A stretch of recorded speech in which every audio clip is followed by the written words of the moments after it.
Good morning, everyone. In the last two lectures, we have talked about the importance of nanoparticles, nanoscale, right? And the type of nanoparticles. इसमें हमने अलग-अलग types देखे nanoparticles के, that can be metallic nanoparticles, semiconductor, lipid-based nanoparticles, right? Now, today our topic is methods of synthesis of nanomaterials. So, nanostructured materials have attracted a great deal of attention because their physical, chemical, electronic, and magnetic properties show dramatic change from higher dimensional counterparts and depends on their shape and size. Many techniques have been developed to synthesize and fabricate nanostructured materials with controlled shape, size, dimensionality, and structure. The performance of materials depend on their properties. The properties in turn depend on the atomic structure, composition, microstructure, defects, and interfaces which are controlled by thermodynamics and kinetics of the synthesis. So, classification of techniques for synthesis of nanomaterials. There are two general approaches for the synthesis of nanomaterials as shown in column 6. हम यहाँ पे दो देखेंगे methods, दो approach है हमारी for the synthesis of nano particles, है ना। अभी हमने देखा कि नैनो पार्टिकल्स की जो साइज है as compare to bulk material, जब हम नैनो पार्टिकल पे जाते हैं तो उनकी प्रॉपर्टीज जो है उनके शेप और साइज के साथ, उनकी डायमेंशन के साथ उनकी प्रॉपर्टीज जो है वो चेंज हो जाती है।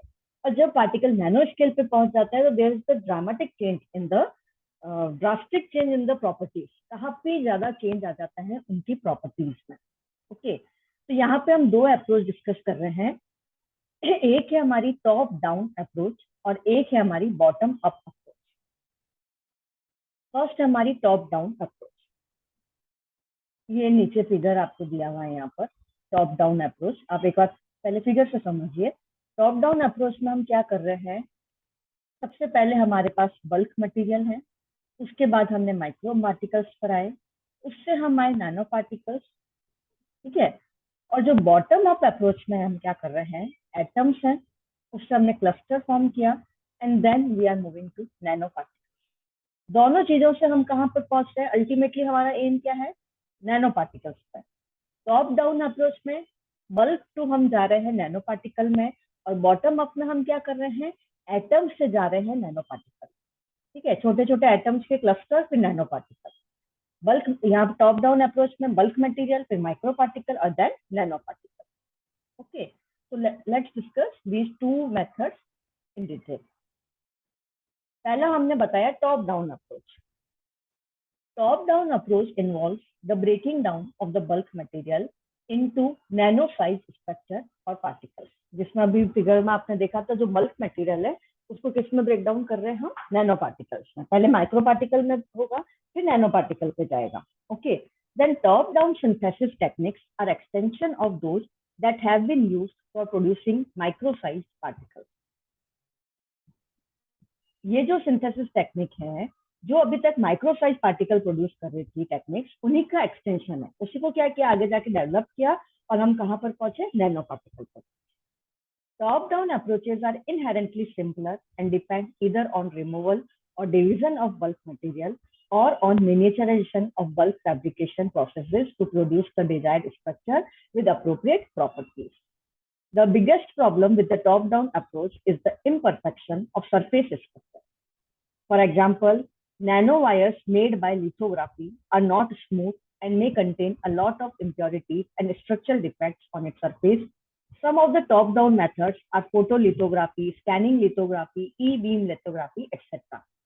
अब हर मेथड के कुछ ना कुछ ड्रॉबैक्स होते हैं।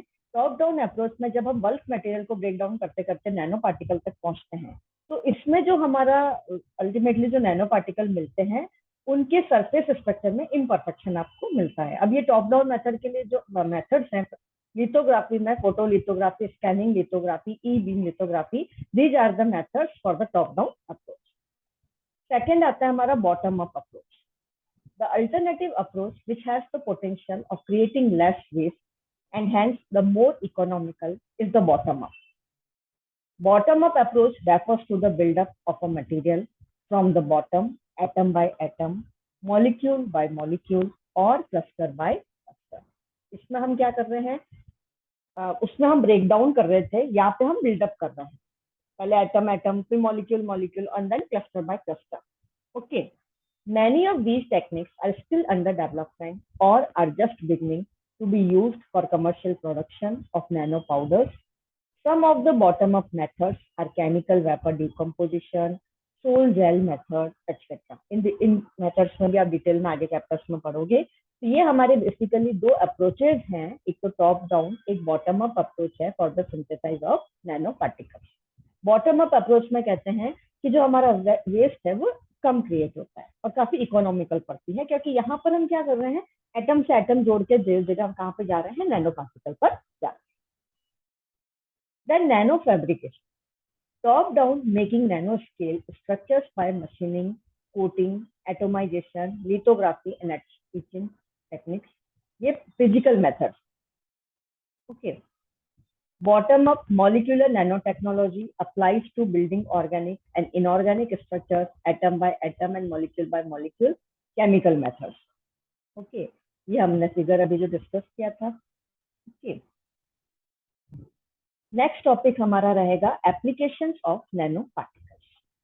अभी तक हमने नैनो पार्टिकल्स का इंट्रोडक्शन ले लिया, हमने देखा कि क्या इसकी इंपॉर्टेंस है, किस तरीके से इसकी प्रॉपर्टीज में कितना चेंज आ जाता है, इसमें टाइप क्या है, इसके सिंथेसाइज के मेथड्स क्या है.